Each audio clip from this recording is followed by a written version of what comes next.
Saya undang untuk jemaat bangkit berdiri. Kita bersyukur pada hari ini kita diundang kembali oleh Tuhan, beribadah kepada Tuhan. Mari bersama-sama siapkan hati kita memuji dan menyembah Dia.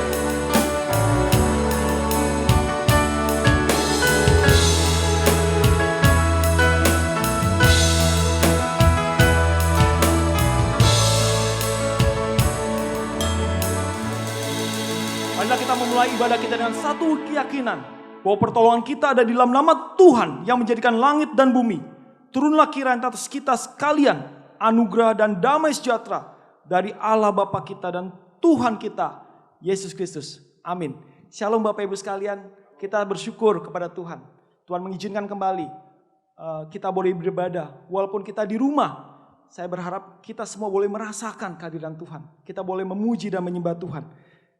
Karena Dia Allah Tuhan yang mulia, yang patut kita sembah. Mulia, sembah Raja mulia.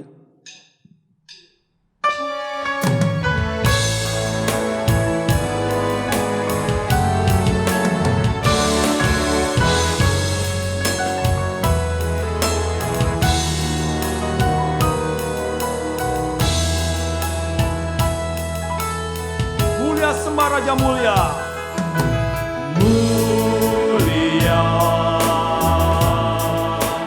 Sembah Raja mulia,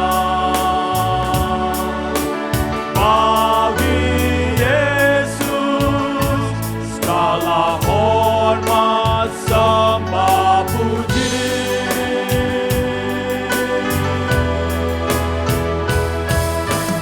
Mulia Tuhan Maha Kuasa,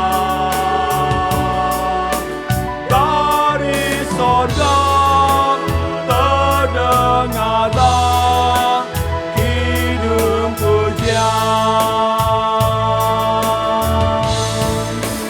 Tinggikan dan muliakan namanya Yesus. Puji Dia dan sembah Dia, Kristus Sang Raja. Oh mulia, sembah Raja mulia, Raja atas segala raja, termulialah. Tinggikan dan muliakan. Tinggikan dan muliakan namanya Yesus. Puji Dia dan sembah Dia, Kristus Sang Raja.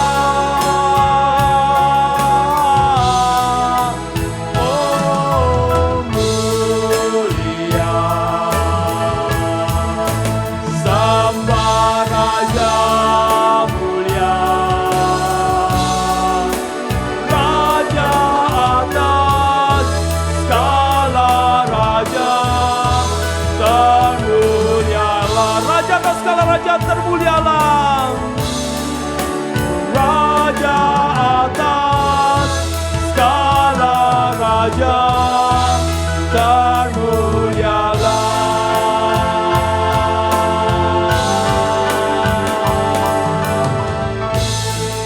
Dialah Raja kita, Raja yang terus bertakhta dan memimpin hidup kita. Bernyanyilah bagi Tuhan, hai segenap bumi. Kabarkanlah keselamatan yang daripadanya dari hari ke hari. Bangkitlah, menjadi teranglah, sebab terangmu datang dan kemuliaan Tuhan terbit atasmu. Biarlah keselamatan pada Tuhan terus kita kabarkan, karena kita adalah bagian umat tebusan Tuhan yang terus mengabarkan keselamatan dan perbuatan yang ajaib bagi hidup kita. Kita bangkit jadi terang. Saatnya gereja Tuhan nyatakan, saatnya kita menyatakan perbuatan yang ajaib Tuhan kita. Dengan sukacita kita di rumah, kita mari bersama-sama tepuk tangan.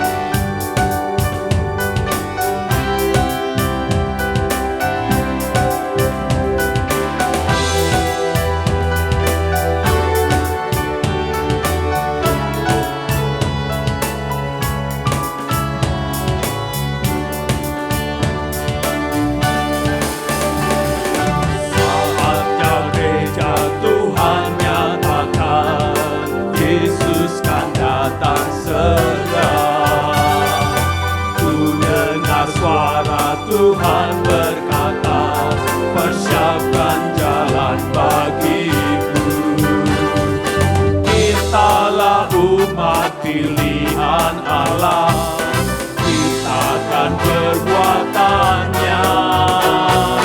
Bangsa-bangsa akan datang padamu dan membawa persembahannya. Saatnya gereja Tuhan.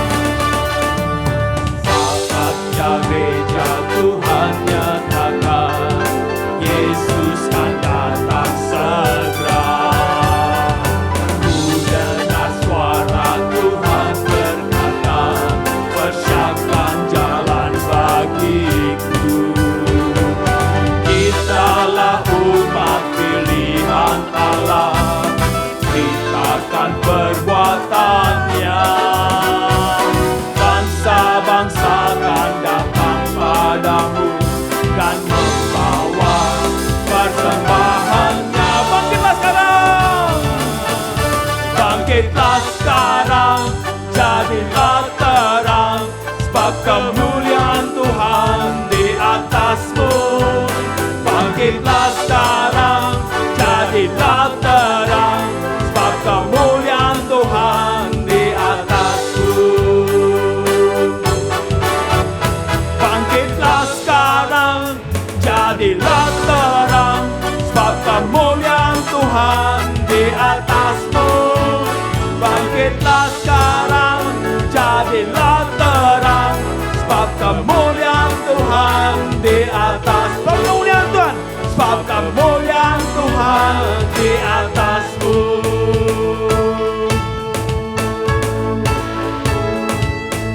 Mari bangkit Yesus, pahlawan salibnya, kibarkan panji raja. Mari bangkit bagi Yesus, pahlawan salibnya, kibarkan panji raja, tegak mengangkatnya. Bala tentara Tuhan pastikan menanglah, mengalahkan semua musuh dipimpin olehnya. Hai bangkit bagi Yesus, ikutlah perintahnya. Nafirikan bernyanyi, maju tak mundurlah. Meski banyaknya musuh, tak perlu kau takut. Meski ada bahaya, tetap kau kuatlah.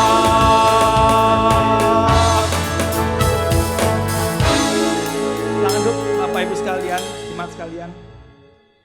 Biarlah kita menjadi anak-anak Tuhan yang kuat dalam Tuhan, karena Tuhan kita, Tuhan yang kuat dan hebat. Kita membaca bacaan tanggapan, sila berganti dengan saya. Saya akan memulai dengan dahulu dari Ulangan 6 ayat 1 sampai 9. Inilah perintah, yakni ketetapan dan peraturan yang aku ajarkan kepadamu atas perintah Tuhan Allahmu, untuk dilakukan di negeri kemana kamu pergi untuk mendudukinya. supaya seumur hidupmu engkau dan anak cucumu takut akan Tuhan Allahmu dan berpegang pada segala ketetapan dan perintahnya yang kusampaikan kepadamu, dan supaya lanjut umurmu. Maka dengarlah, hai orang Israel, lakukanlah itu dengan setia, supaya baik keadaanmu, dan supaya kamu menjadi sangat banyak, seperti yang dijanjikan Tuhan Allah nenek moyangmu kepadamu di suatu negeri yang berlimpah-limpah susu dan madunya. Dengarlah, hai orang Israel, Tuhan itu Allah kita, Tuhan itu Esa. Kasihlah Tuhan Allahmu dengan segenap hatimu, dan segenap jiwamu, dan dengan segenap kekuatanmu. Apa yang kuperintahkan kepadamu pada hari ini, haruslah engkau perhatikan. Haruslah engkau mengajarkannya berulang-ulang kepada anak-anakmu dan membicarakannya apabila engkau duduk di rumahmu, apabila engkau sedang dalam perjalanan, apabila engkau berbaring, dan apabila engkau bangun. Haruslah juga engkau mengikatkannya sebagai tanda pada tanganmu, dan haruslah itu menjadi lambang di dahimu. Dan haruslah engkau menuliskannya pada tiang pintu rumahmu dan pada pintu gerbangmu. Bangsa Israel diingatkan Tuhan untuk terus mengasihi Tuhan, bahkan turun-temurun diajarkan. Adakah kita menjadi orang tua atau anak yang terus melanjutkan bagaimana hidup kita terus mengasihi dan hidup takut akan Tuhan? Sekali lagi Tuhan mengundang kita di hari ini dalam ibadah kita untuk kita mengaku dosa kita di hadapan Tuhan. Tuhan Yesus sudah bayar semua dosa-dosa kita. Marilah kita hidup sesuai dengan kehendak Tuhan.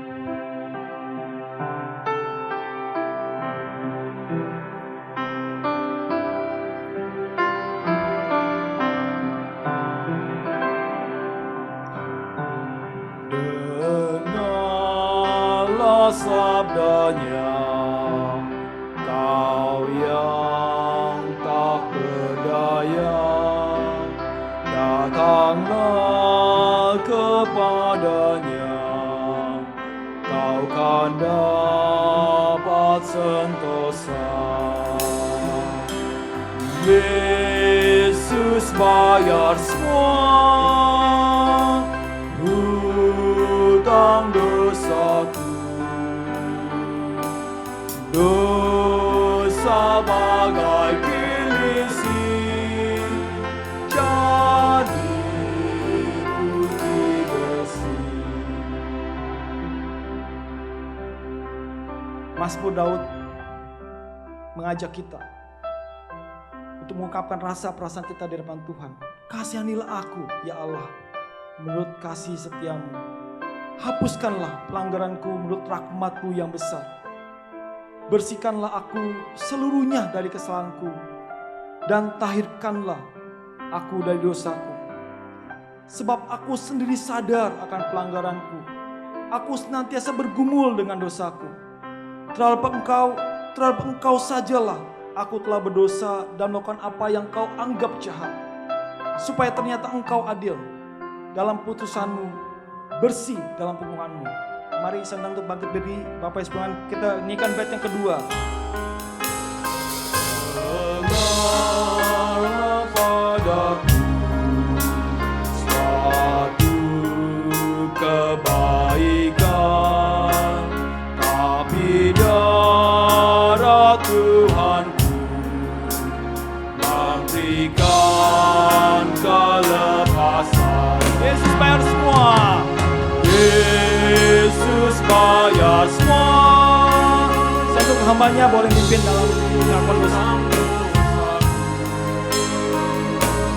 Dosa bagai kilisi jadi putih bersih. Mari Bapak Ibu Saudara sekalian yang dikasihi dalam Tuhan, kita gunakan waktu ini untuk kita kembali lagi datang di hadapan Tuhan. Mengakui segala kesalahan dan kelemahan kita. Mari masing-masing kita tundukkan kepala, serahkan hati kita di hadapan Tuhan.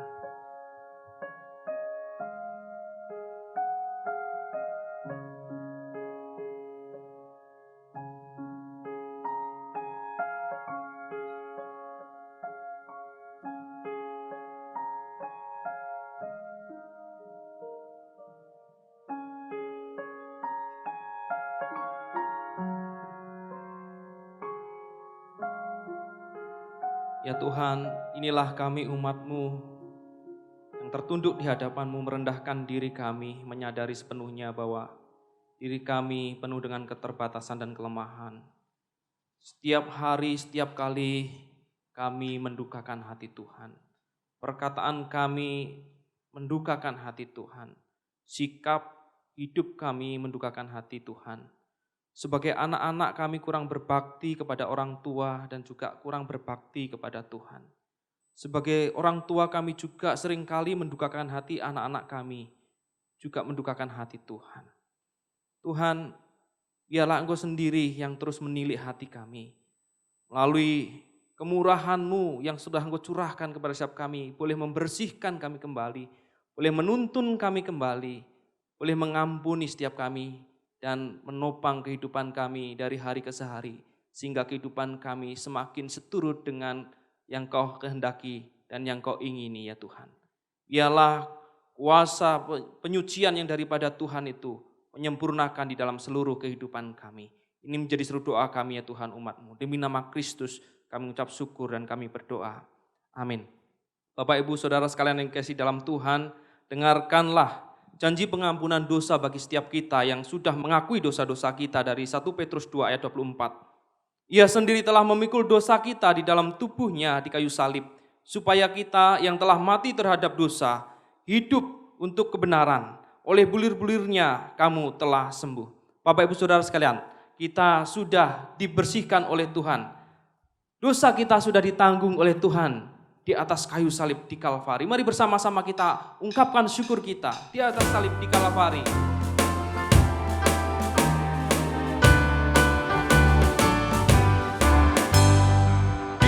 Atas salib di Kalvari, ku serahkan dosaku yang keji. Oleh darahnya aku bersih, puji namanya, puji namanya, puji namanya. Darahnya sucikan hatiku, puji namanya. Dilepaskan dari dosa. Ku dilepaskan dari dosa, sungguh ku telah diselamatkannya. Kini Ia sertaku selamanya, puji namanya, Puji namanya. puji namanya, puji namanya. Darahnya sucikan hatiku, puji namanya. Sungguh puji namanya karena darahnya sudah menyucikan kita. Dengarkanlah petunjuk hidup baru bagi setiap kita yang sudah diampuni dosa-dosa kita. Anak yang bijak mendengarkan didikan ayahnya, tetapi seorang pencemooh tidak mendengarkan hardikan. Didiklah orang muda menurut jalan yang patut baginya, maka pada masa tuanya pun ia tidak akan menyimpang daripada jalan itu. Bapak Ibu Saudara sekalian, mari bersama-sama kita mengungkapkan iman kita, mengikrarkan iman kita seturut dengan pengakuan iman rasuli. Dan hendaklah masing-masing kita mengatakannya demikian. Aku percaya kepada Allah, Bapa yang Maha Kuasa, Khalik langit dan bumi, dan kepada Yesus Kristus, anaknya yang tunggal Tuhan kita, yang dikandung daripada Roh Kudus, lahir dari anak darah Maria, yang menderita sengsara di bawah pemerintahan Pontius Pilatus, disalibkan, mati dan dikuburkan, turun ke dalam kerajaan maut. Pada hari yang ketiga, bangkit pula dari antara orang mati, naik ke surga, duduk di sebelah kanan Allah, Bapa yang Maha Kuasa. Dan dari sana ia akan datang untuk menghakimi orang yang hidup dan yang mati. Aku percaya kepada Roh Kudus, gereja yang kudus dan am, persekutuan orang kudus, pengampunan dosa, kebangkitan tubuh, dan hidup yang kekal. Bapak Ibu Saudara silahkan duduk kembali. Mari jemaat sekalian, kita mempersiapkan hati dan pikiran kita untuk kita boleh mendengarkan sabdanya.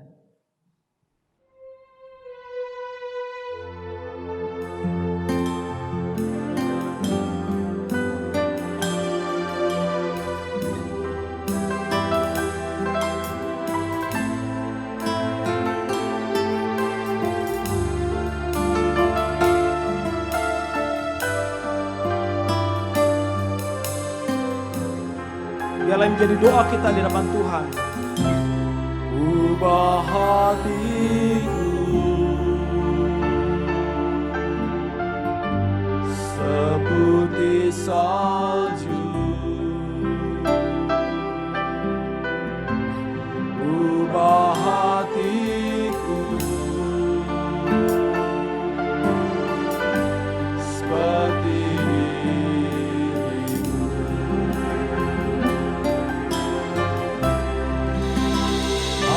Engkau penjuru hutan Aria,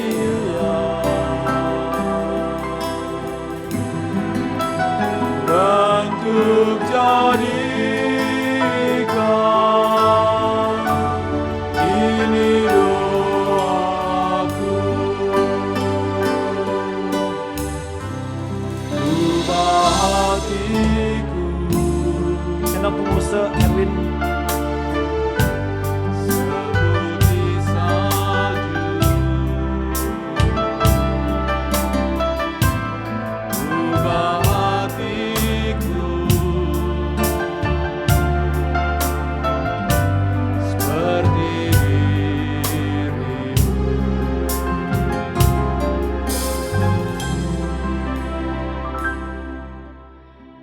Kita bersama-sama berdoa.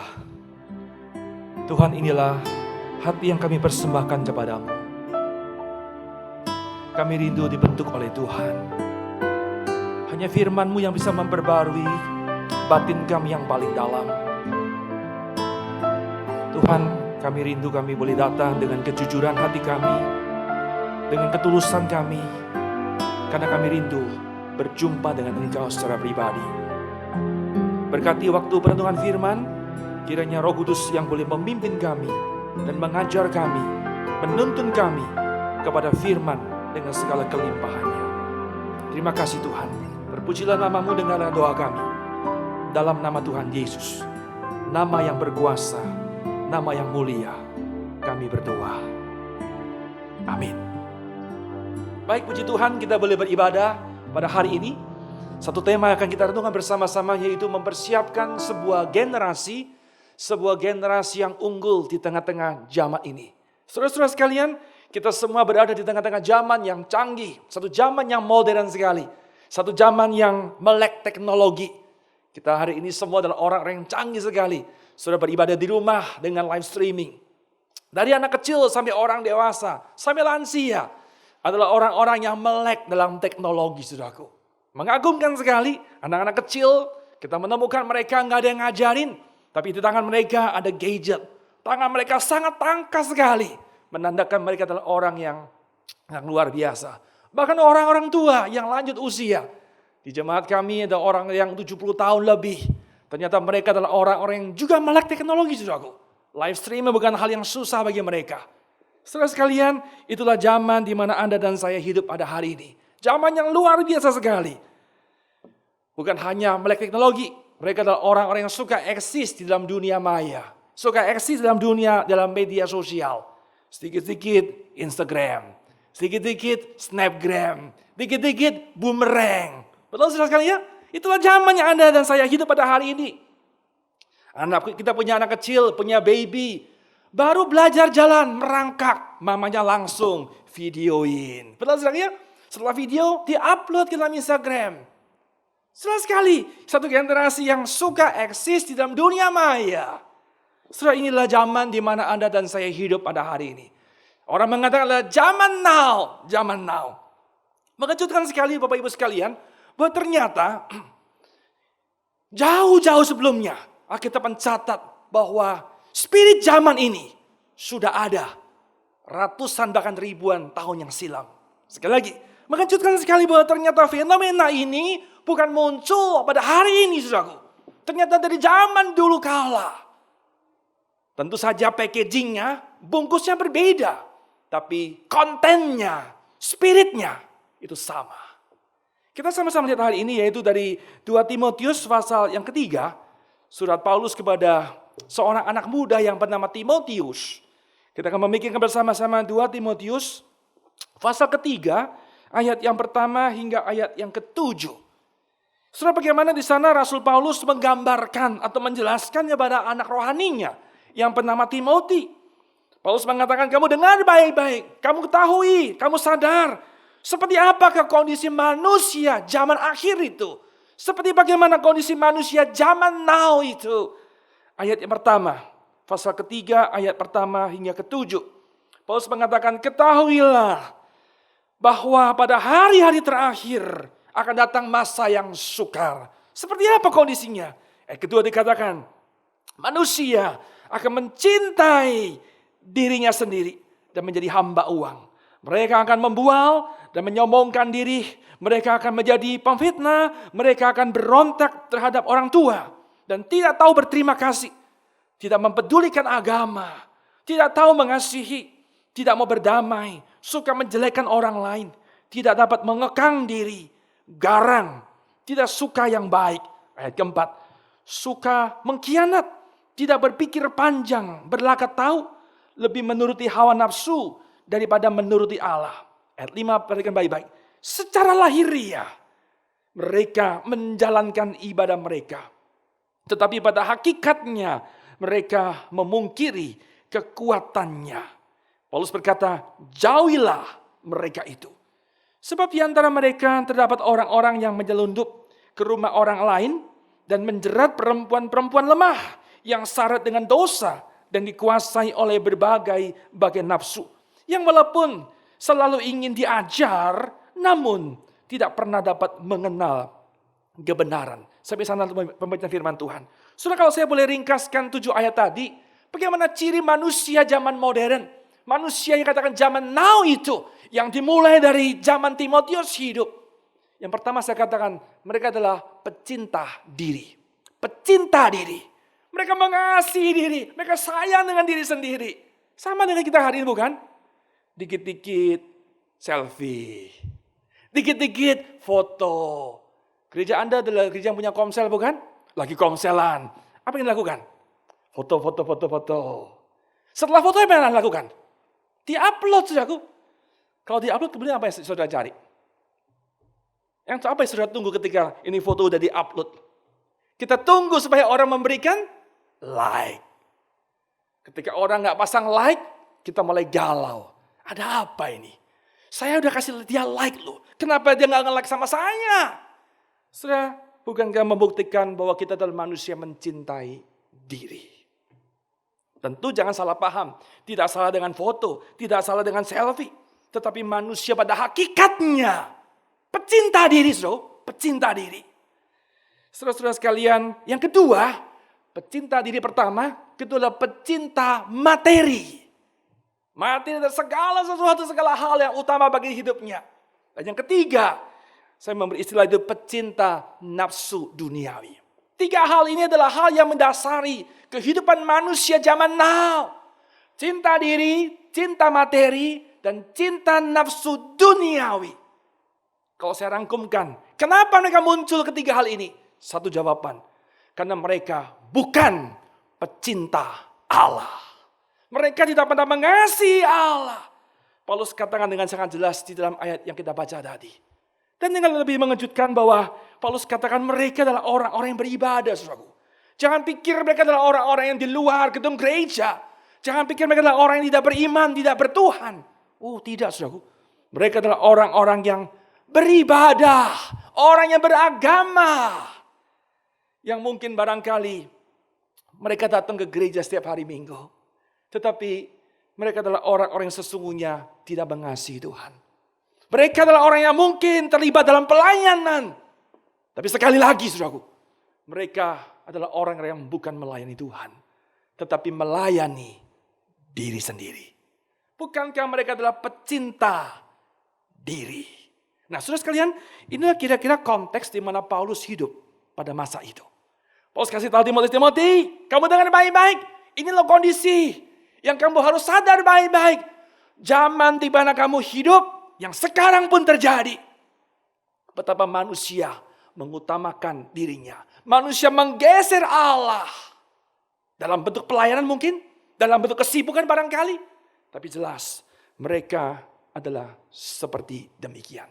Nah kemudian kita meneruskan. Saya membayangkan ketika Paulus mengutarakan hal-hal tadi. Menjelaskan pada anak rohani Timotius. Timotius mendengarkan sambil bengong, sambil bingung. Lalu dia berkata, terus bagaimana dong saya Paulus? Saya sebagaimana ini anak muda. Di tengah-tengah zaman yang seperti itu. Nah kita perhatikan secara konteks. Kalau Anda membaca perikop di bawahnya. 2 Timotius tadi. Setelah Paulus menguraikan ayat pertama hingga ayat ke-7. Digambarkan ini loh kondisi yang mengerikan. Yang muncul di tengah-tengah zaman pada hari itu. Bahkan sampai hari ini. Lalu di bagian bawah mulai ayat 10 dan seterusnya. Di sana Paulus mulai memberikan sebuah nasihat. Nah kira-kira Paulus mengatakan, ini loh anak muda. Kamu harus dengar. Apa yang harus kamu lakukan di tengah-tengah zaman yang kacau balau itu. Siapa yang Paulus nasihatkan? Kita sama-sama lihat ayat ke-14. Perhatikan baik-baik ayat ini. Saudara, inilah ayat yang sangat penting yang Paulus tinggalkan kepada anak muda. Bagaimana engkau hidup di tengah-tengah situasi zaman yang tidak baik itu. Pasal 3 ayat 14. Demikian firman Tuhan. Tetapi hendaklah, kata Paulus. Hendaklah engkau tetap berpegang pada kebenaran. Sekali lagi ya.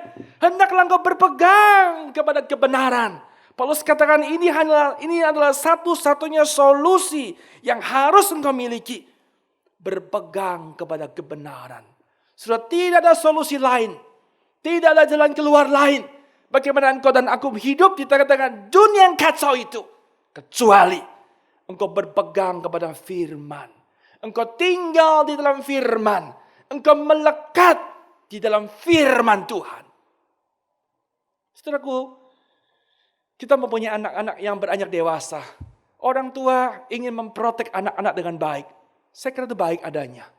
Kita pasang kamera CCTV 24 jam untuk mengintai anak-anak, memantau mereka. Itu baik. Tapi sekali lagi, bukan sebuah jaminan bahwa anakmu akan steril dari pengaruh dunia. Tidak, saudara sekalian. Kita mungkin memblokir handphone anak-anak dari konten-konten yang membahayakan. Itu baik. Tapi sekali lagi, tidak pernah menjamin mereka tidak terdistorsi dengan arus dunia yang menyesatkan. Gak jamin, saudara sekalian. Kita punya pasangan hidup kita, suami istri kita cek handphone mereka, kita perhatikan hidup mereka, itu baik. Tapi sekali lagi, bukan memberikan garansi bahwa mereka akan hidup lurus adanya. Tidak menjamin, saudara. Tidak menjamin. Maka hanya satu jawaban yang Paulus katakan kepada anak muda ini. Hanya jika firman itu kamu pegang baik-baik. Ini firman tinggal dalam hidupmu. Kamu berpegang erat. Kamu melekat pada firman itu. Saudara-saudara sekalian, bukankah pemazmur pernah berkata, dengan apakah seorang muda bisa mempertahankan kelakuannya bersih di tengah-tengah zaman yang bengkok itu? Saudaraku, jawabannya bukan dengan kirim anak ke gereja, bawa anak sekolah minggu, bawa anak komisi remaja. Tidak, saudaraku. Pemazmur berkata, hanya satu jawaban. Dengan menjaganya dengan firman-Mu. Sudah jelas sekali solusinya yang Paulus berikan kepada anak muda ini. Di tengah-tengah zaman yang lagi kacau balau itu, hendaklah engkau berpegang kepada firman, kepada kebenaran Allah itu. Kita teruskan ayat 14 yang belum kita selesaikan tadi. Di sana Paulus mengatakan, sekali lagi saya mengulang, tetapi hendaklah engkau tetap berpegang kepada kebenaran. Perhatikan baik-baik. Yang telah engkau terima. Artinya, Timotius menerima. Artinya ada orang yang memberi. Kita teruskan ayat ini mengatakan sekali lagi. Yang selalu mengingat orang yang telah mengajarkannya kepadamu. Artinya apa? Ada orang yang pernah mengajari Timotius. Saudara, apa arti semua ini? Sudah jelas sekali bahwa sesungguhnya ada orang-orang yang punya andil dalam hidup Timotius. Ada orang-orang yang pernah berperan, yang pernah hadir dalam diri seorang muda ini yang bernama Timotius. Siapakah mereka? Jelas dalam konteks ini, mereka adalah orang tuanya, orang tua Timotius. Saya mau katakan yang pertama adalah neneknya Timothy yang bernama Lois. Ini nenek yang godly, nenek yang saleh. Yang kedua adalah mamanya yang bernama Eunike. Informasi perlu kita ketahui bahwa Timotius mempunyai ayah adalah seorang Yunani yang tidak percaya Tuhan. Maka tidak mungkin ayahnya memberikan nilai tersebut.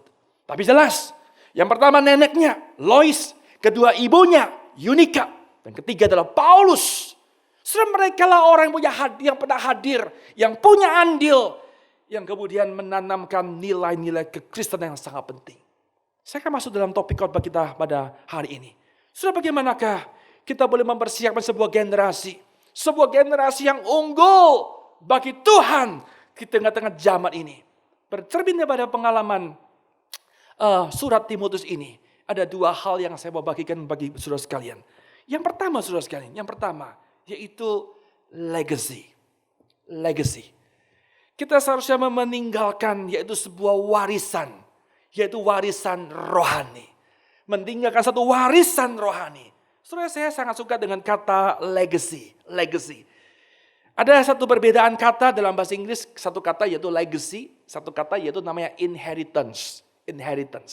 Ini dua hal sepertinya mirip, tapi dua hal yang berbeda, Apa perbedaannya?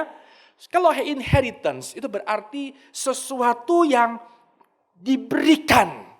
Oke, sekali lagi ya. Sesuatu yang diberikan kepada seseorang. Misalnya, orang tua memberikan warisan, inheritance. Memberikan sejumlah uang kepada anaknya. Itu adalah inheritance. Sesuatu yang diberikan. Misalnya, orang tua mewariskan satu rumah, satu unit toko, satu pabrik misalnya. Itu adalah inheritance. Sesuatu yang diberikan. Is given. Berbeda dengan legacy. Apa legacy itu?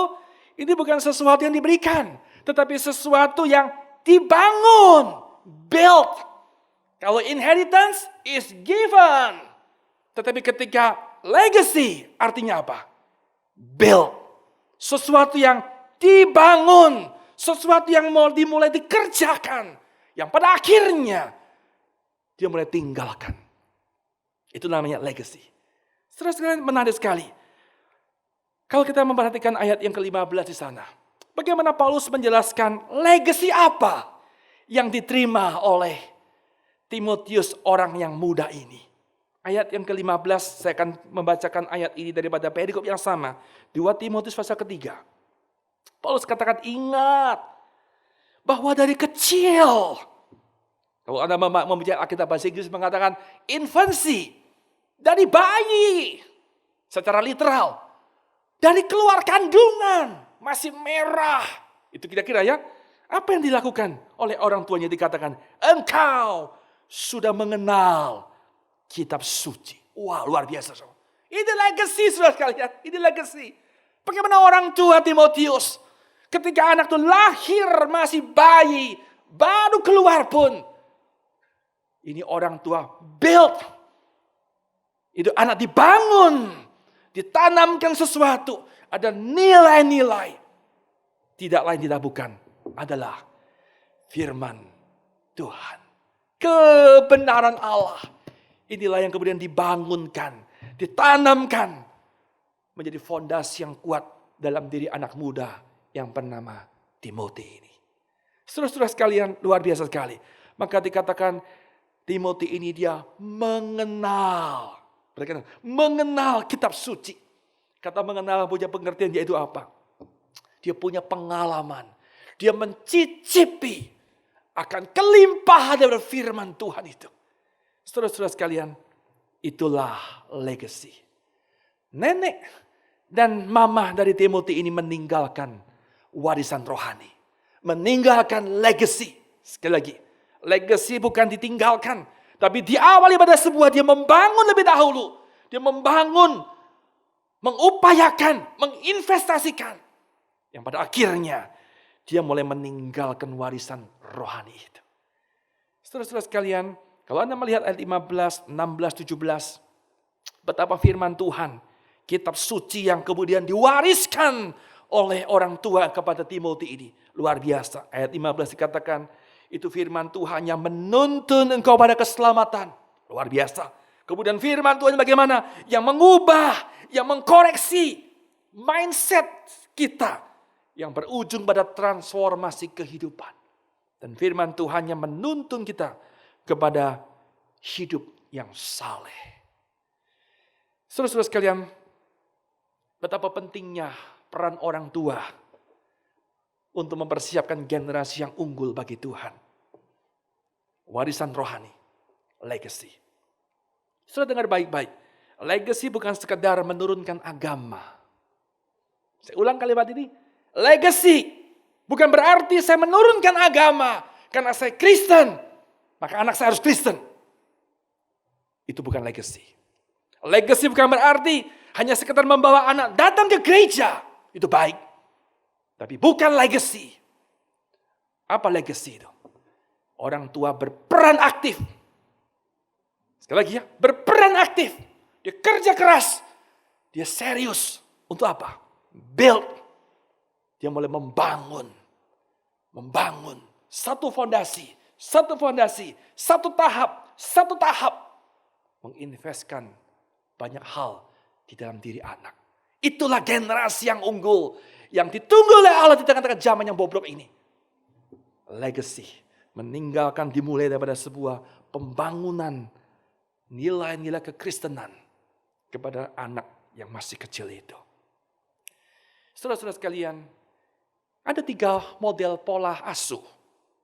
Saya membawa sebuah gambar, saudara boleh lihat baik-baik gambar ini. Ada model pola asuh. Baik, ya ini yang pertama saudaraku. Ini gambar pertama adalah namanya secular parenting. Secular parenting. Jelas, gambar pertama itu adalah dari orang tua kemudian kepada anaknya. Saya kira ini dunia mengajarkan hal tersebut. Saya kira ini hal juga bersifat legacy. Bukan hanya memberikan warisan berupa barang. Bukan, tapi orang tua mengajarkan nilai-nilai. Kamu harus jadi anak yang rajin, anak yang tekun, yang ulet. Itu legacy juga. Tetapi ini adalah secular parenting. Orang tua mengajarkan nilai-nilai yang berharga kepada putra-putrinya. Tetapi yang kedua yang saya kira sebagai orang-orang percaya tentu Anda mulai mengerti. Yang kedua itu namanya yaitu traditional parenting. Wah jelas, kita harus memakai unsur Tuhan toh ya. Kalau nggak ada unsur Tuhan itu unsur dunia itu. Maka kita mulai memakai unsur Tuhan di dalamnya. Ada God, ada Allah di sana. Bagaimana kemudian Allah itu memberikan sesuatu nilai kepada orang tua. Dan kemudian orang tua mulai meneruskan pada anak-anaknya. Saya percaya sekali. Ada banyak orang Kristen kemudian mengambil pola atau model yang kedua ini. Mengikuti dalam seminar-seminar dan sebagainya. Saya kira itu hal yang baik. Tetapi bandingkan dengan model yang ketiga. Seperti apa saudaraku? Saya memberi istilah yaitu namanya biblical parenting. Seperti apa? Menarik sekali saudaraku. Ada kemiripan dengan gambar kedua. Mirip sekali saudaraku. Ada pola Tuhan di atas kepada orang tua dan pada akhirnya pada anak. Tapi apa yang membedakan pola kedua dan ketiga? Anda lihat baik-baik akan gambar yang saya munculkan ini. Yaitu panahnya saudara. Ada panah. Apa arti gambar ini? Sudah jelas. Pada gambar ketiga, pada pola ketiga menunjukkan bahwa orang tua dia belajar pada Allah sendiri. Kemudian dia meneruskan pada putra-putrinya. Tetapi ingat saudaraku, tidak berhenti hanya pada nilai yang ditanamkan. Tapi dibalik pada nilai yang ditanamkan itu, terbersit. Yaitu apa? Membawa anak itu untuk mempunyai relasi yang langsung dengan Tuhan. Sekali lagi saya ulang kalimat ini. Bukan sekadar memberikan nilai-nilai, mengajarkan hal-hal yang rohani. Itu baik adanya. Tetapi yang lebih utama adalah, dibalik dia mengajarkan nilai tersebut, sesungguhnya orang tua membawa anak itu langsung kepada Allah sendiri. Belajar berproses dengan Tuhan. Belajar datang kepada Tuhan secara langsung. Saudara, itulah parenting yang seharusnya terjadi di dalam keluarga-keluarga Kristen. Saudara-saudara sekalian, orang tua, mari kita jangan memikirkan hal-hal yang bersifat fisikal saja. Saya percaya orang tua memikirkan asuransi itu anak. Oh itu baik adanya. Kita menyekolahkan sekolah yang unggul, itu baik adanya saudaraku. Sekali lagi, jangan terpaku kepada inheritance. Tinggalkan legacy. Dan legacy itu adalah dimulai ketika kau mulai menanamkan firman. Nilai-nilai yang alkitabiah kepada anak-anak yang dari kecil. Membawa mereka untuk mulai kenal Tuhan. Datang kepada Allah secara langsung. Secara langsung. Ini yang pertama, saudara.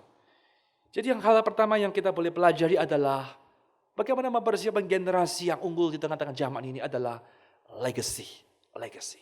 Yang kedua, apa yang kemudian Tuhan inginkan sebagai orang tua kita meninggalkan hal yang utama.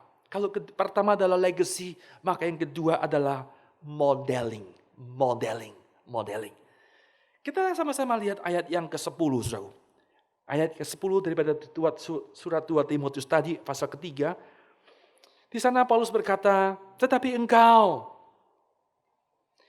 Timoti, engkau telah mengikuti ajaranku. Perhatikan ya, mengikuti, ini modeling. Mengikuti teladan ajaranku. mengikuti cara hidupku, pendirianku, imanku, kesabaranku, kasihku, dan ketekunanku. Waduh, luar biasa. Setelah waktu saya membaca ayat ini, saya kagum dengan Paulus sekali. Wah, Paulus hebat ya. Seolah Paulus katakan, Timothy, kamu lihat saya, contohin saya. Lihat kehidupan saya, pengajaran saya, kehidupannya, kasihnya, dan sebagainya. Saudara, satu sisi yang muncul pemikiran seperti ini. Aduh, ini Paulus sombong sekali ya. Sombong sekali loh. Dia berani-berani mengatakan, ikuti saya. Permisi tanya kepada papa dan mama di rumah. Siapa orang tua yang berani ngomong sama anaknya? Anak, lihat papa. Contoh papa. Bagaimana cintanya papa sama mama. Berani? Ayah ngomong begitu? Mamanya pasti berani mati lu ngomong ya. Coba ngaca dulu dong. Saya kira pasti ketakutan bukan? Atau sebaliknya. Seorang ibu. Anak, dengar anak gadis. Lihat mama. Bagaimana mama menghormati papamu. Berani ngomong gitu para ibu-ibu? Saya kira perlu doa puasa itu untuk mengatakan kalimat begitu.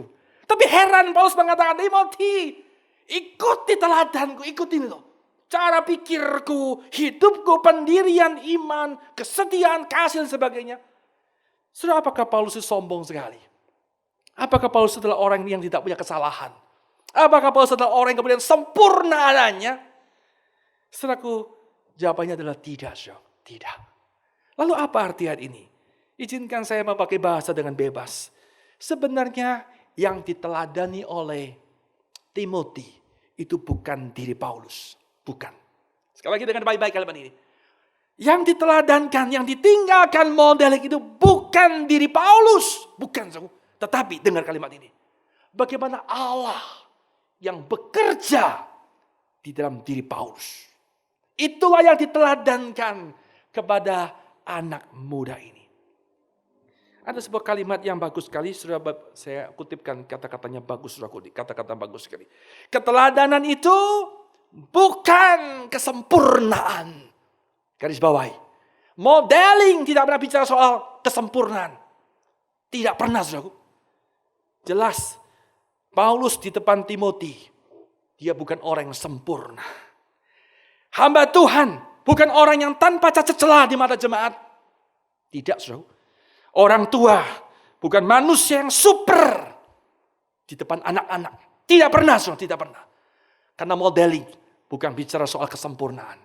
Tetapi keteladanan, modeling adalah soal apa? Soal authenticity. Soal keaslian hidup. Dirimu yang jujur. Dirimu yang otentik. Dirimu yang apa adanya itu loh. Apa itu otentik? Kutipan berikutnya Anda baca baik-baik. Saya menerjemahkan otentik dengan sebuah pengertian yaitu hidup yang terbuka di hadapan Tuhan dan sesama. Hidup yang jujur di depan Tuhan dan di hadapan sesama. Itulah otentik. Saudara jangan salah paham, otentik bukan dalam pengertian ada orang berpikir, saya otentik. Memang saya brengsek, memang mau apa? Ini gue otentik. Oh itu salah paham, salah paham. Itu bukan otentik. Otentik berarti apa? Adalah orang yang jujur, memang saya adalah orang rusak. Saya adalah orang yang kacau hidup saya. Tapi, saya sedang datang kepada Tuhan. Aku berproses dengan Tuhan. Tuhan saya pernah gagal, saya pernah jatuh. Dan kemudian Allah mulai membangunkan aku dari kejatuhan. Kemudian Allah mulai melatih. Allah mulai membentuk kehidupanku. Setelah itulah yang kita teladankan kepada anak-anak. Modeling bukan soal kesempurnaan. Paulus bukan orang sempurna. Ketika dia mengatakan kasihku. Saya percaya kasih Paulus bukan kasih yang sempurna. Dia jatuh bangun. Imannya up and down. Tapi sekali lagi yang diteladankan adalah bagaimana dia berproses dengan Tuhan. Dia bergumul dengan Allah dalam kejatuhannya, dalam keberhasilannya, dalam berbagai macam sisi. Dia berproses dengan Tuhan. Dan itulah yang diteladankan kepada Timotius. Saudara-saudara sekalian, Tuhan ingin sebagai orang tua ketika kita mempersiapkan sebuah generasi di zaman ini. Kita perlu meninggalkan sebuah modeling. sebuah keteladanan. Satu kali ada seorang anak, 4 orang anak, saudara, 4 orang anak. Ini cerita di negara barat. Mereka itu berdiskusi kira-kira Alkitab mana yang paling bagus, versi mana yang paling bagus. Ini Alkitab bahasa Inggris, saudaraku ya. Kalau Indonesia hanya ada versi yang di tangan kita hari ini, ataupun misalnya bahasa Indonesia sehari-hari, itu hanya ada 2. Sebenarnya 3, satu lagi terjemahan lama yang kuno, barangkali udah gak muncul lagi. Kalau Alkitab bahasa Inggris ada banyak versi, saudaraku. Nah, satu kali ada satu anak yang kemudian mereka mengadakan pertandingan. Ayo coba versi mana yang paling bagus, yang paling terbaik. Anak pertama menjawab begini, saya menyukai versi yang namanya King James. Waduh, ini anak yang saya percaya pasti bukan anak zaman now nih. Kenapa? Dia mengatakan itu adalah the Old English. Wah, Inggris yang sastranya, klasiknya tinggi sekali. Begitu ya. Anak kedua mengatakan, wah saya menyukai New American Standard. Kenapa? Karena Alkitab itu lebih akurat. Begitu anak itu. Ya, saya kira ini calon hamba Tuhan anak yang seperti ini. Dan yang ketiga, ada yang mengatakan, saya suka yang Living Bible. Nah, Living Bible adalah terjemahan yang paling gampang sekali. Kalau ada baca Living Bible ya, gak usah mikir, gampang banget. Bahasanya mudah dicerna sekali karena udah diparafraskan begitu kira-kira ya. Dan ini adalah model-model anak zaman now yang nggak mau mikir, maunya gampang-gampang, yang simple, yang praktis begitu ya. Lalu yang keempat, anak keempat mengatakan, saya prefer my mother's translation. Wah, kaget. Hah? Kamu menyukai terjemahan dari mama kamu? Emang mama kamu terjemahin Bible? Begitu ya. Anak-anak ketiga anak yang lain kemudian mulai mempertanyakan. Dan anak keempat dia menjawab, yes, my mom translated every page of the Bible into life. Luar biasa sekali, saudara. Anak ini melihat bahwa mamanya adalah seorang yang menerjemahkan Alkitab dalam hidupnya. Setiap lembar dalam Alkitab, itu mamanya meninggalkan teladan yang real bagi anaknya. Hari ini, teladan apakah yang sudah tinggalkan bagi generasi hari ini? Generasi ini tidak membutuhkan dikhotbahi, diceramahi. Gak butuh, saudara. Mereka membutuhkan pribadi-pribadi. Figur ayah, figur ibu. Yang otentik. Yang jujur di depan Tuhan. Yang jujur di depan mereka. Pribadi-pribadi yang membiarkan hidupnya dilatih, dibentuk oleh Allah. Itulah yang dinantikan oleh generasi zaman sekarang ini. Bapak Ibu sekalian, 2 kata saya tinggalkan dalam ibadah minggu hari ini. 1, legacy. 2, modeling. Mari kita mempersiapkan, kita membangun generasi yang Tuhan percayakan. Anak-anak, seperti kata pemazmur, mereka kemudian adalah seperti anak panah yang siap untuk diluncurkan, yang siap untuk dipakai oleh Tuhan di tengah-tengah zaman ini. Mari kita berdoa.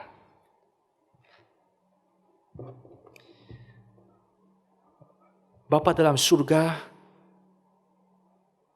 dalam ibadah hari ini, kami merefleksikan akan kehidupan kami sebagai orang tua. Bukan kebetulan kalau Engkau menghadirkan, mempercayakan pribadi-pribadi, anak-anak dalam keluarga kami. Kami sadar betul mereka bukan kepunyaan kami, tetapi adalah kepunyaan Tuhan. Dan Kau menitipkan kami. Kami boleh persiapkan mereka menjadi generasi yang unggul di tengah-tengah zaman. Yang boleh kami persembahkan untuk Tuhan. Tuhan, temukanlah kami adalah orang-orang tua yang bukan hanya memikirkan hal-hal fisikal kepada putra-putri kami, tetapi melalui firman hari ini kami diingatkan ada legacy dan modeling yang perlu kami bangun dalam diri mereka. Tuhan tolong kami, pertolongan Tuhan kami butuhkan ketika kami boleh mengimplementasikan firman ini dalam kehidupan setiap keluarga. Terima kasih Tuhan, kiranya Roh Kudus yang boleh terus mengajar kami dan mengingatkan kami untuk boleh menghidupi firman ini dalam hidup kami sehari-hari. Terpuji namamu, dengar doa kami. Dalam nama Tuhan Yesus kami berdoa. Amin. Kita bersyukur hari ini Muse Erwin mengingatkan kita pentingnya legacy dan juga modeling. Biarlah kita sebagai orang tua dan juga kita sebagai anak-anak kita boleh belajar bersama-sama. Mengasihi Tuhan, menyembah Tuhan, mentaati Tuhan. Mari kita hari ini, di ibadah kita hari ini boleh persembahkan yang terbaik buat Tuhan. Persembahan kita di hadapan Tuhan.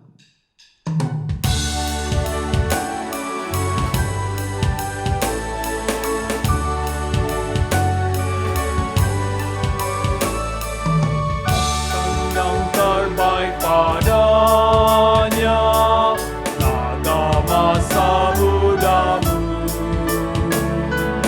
Serahkan tubuh jiwa rohmu, setia berperang baginya. Yesus teladan yang indah, ya teduh dan tak bentar. Pada Tuhan mengabdilah, serahkan terbaik padanya. Serahkan yang terbaik padanya, naga masa mudamu. Lengkapkan senjata Injil, setia berperang baginya. Serahkan yang terbaik padanya, jadikan dia rajamu. Segala hal dalam hidupmu, serahkan kepadanya.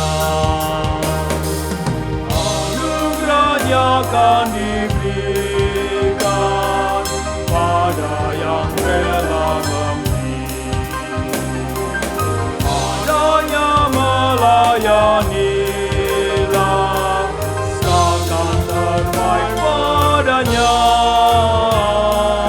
Serahkan yang terbaik padanya, naga masa mudamu.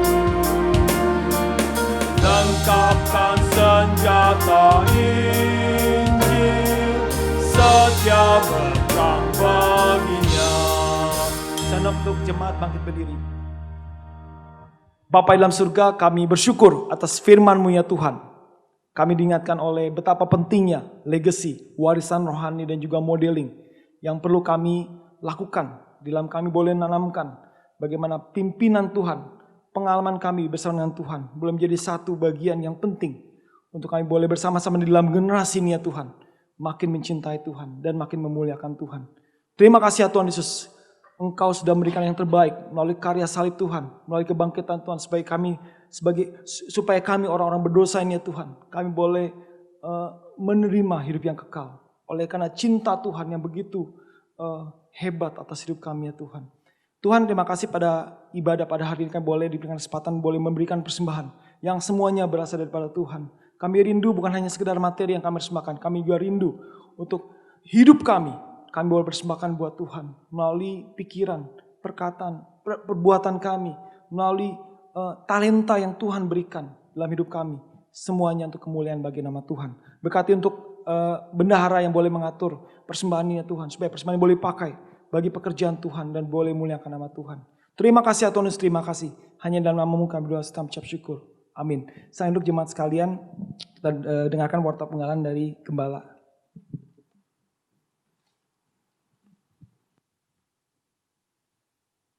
Shalom, Bapak Ibu jemaat sekalian yang dikasihi Tuhan. Kita bersyukur hari ini Tuhan pimpin kita tetap boleh beribadah bersama-sama dimanapun saudara, Bapak Ibu berada di rumah masing-masing atau di tempat yang lain. Saya pertama ucapkan terima kasih buat Pendeta Erwin dan buat semua yang sudah melayani pada kebaktian hari ini. Saya juga menyapa seluruh jemaat, ya kiranya damai sejahtera, sukacita, berkat-berkat rohani Tuhan terus limpahkan bagi kita sekalian. Saudara, tidak ada keluarga yang sempurna. Kita menyadari masing-masing kita, baik sebagai orang tua maupun sebagai anak, kita harus kembali kepada firman Tuhan, kepada kebenaran yang ada di dalam Alkitab.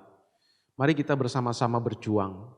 Tidak ada yang bisa mengatakan saya tidak perlu ya untuk terus memperbaiki diri, untuk terus belajar.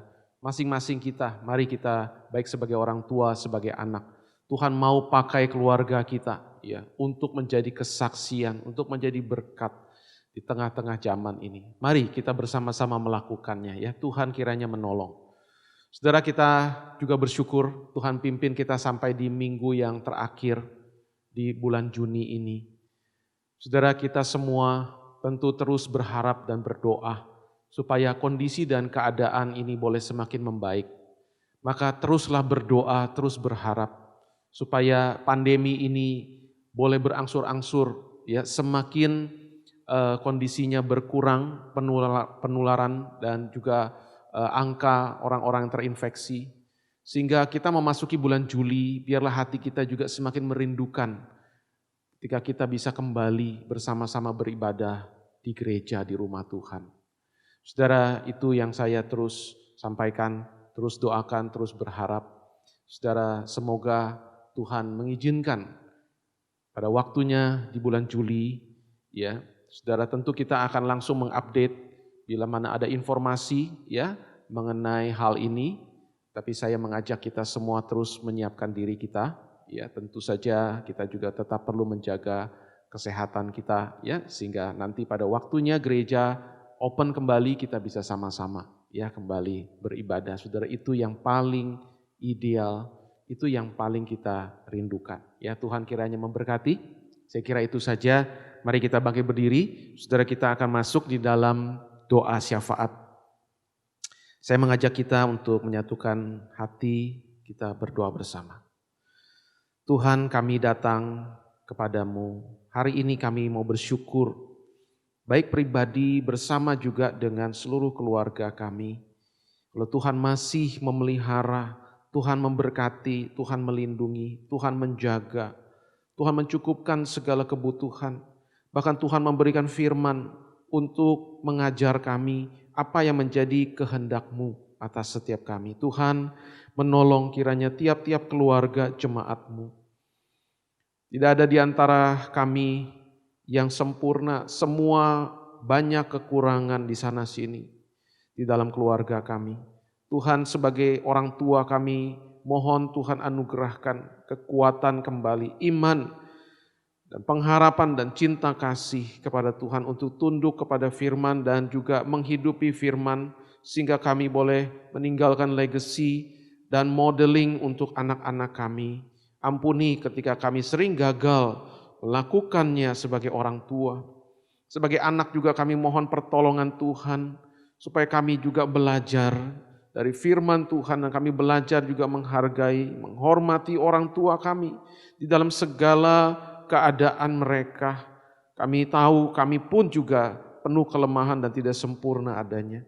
Kiranya Tuhan tetap memberkati tiap-tiap keluarga untuk terus berakar, bertumbuh di dalam firman dan boleh menghasilkan buah yang berkenan kepadamu. Kami mengingat juga Tuhan bangsa negara Indonesia. Tuhan menolong segala keadaan yang berjalan saat ini, untuk kondisi ekonomi, untuk kondisi sosial, masyarakat, dan juga untuk orang-orang yang masih butuh perawatan karena sakit. Tuhan juga menolong untuk segala pihak yang berupaya, dari pemerintah, dari tenaga medis, dari semua masyarakat juga kami mohon Tuhan, pertolongan Tuhan, supaya tidak muncul gelombang baru dari pandemi ini. Kami memohon Tuhan menolong segala upaya untuk ke arah yang lebih baik. Demikian juga kami menyerahkan segala kondisi yang ada di dunia. Tuhan menolong juga terus upaya dari berbagai negara untuk menemukan vaksin. Kami perlu anugerah Tuhan. Terima kasih Tuhan, ini doa kami kiranya Engkau mendengar sambil kami terus menyerahkan, menantikan bulan Juli. Pada saat kiranya Tuhan mengizinkan gereja untuk kembali boleh dibuka. Tuhan, kami juga merindukan itu sebagai jemaat. Tuhan tolong segala persiapan yang dilakukan. Demikian kami berdoa di dalam nama Tuhan kami Yesus Kristus. Amin. Mari kita akhiri bersama-sama doksologi.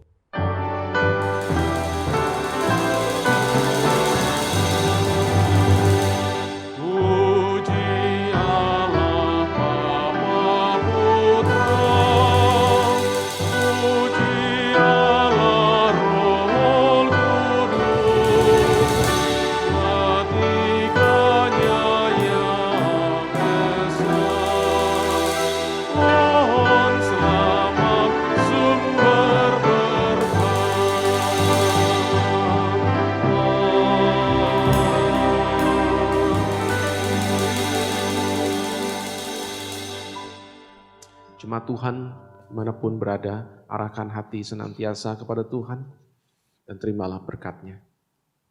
Kiranya berkat, kebajikan, kemurahan dari Allah Tritunggal, yaitu Allah Bapa, Allah Anak yaitu Yesus Kristus dan Allah Roh Kudus dicurahkan bagi saudara hari ini sampai kepada Tuhan datang, bahkan sampai selama-lamanya. Amin.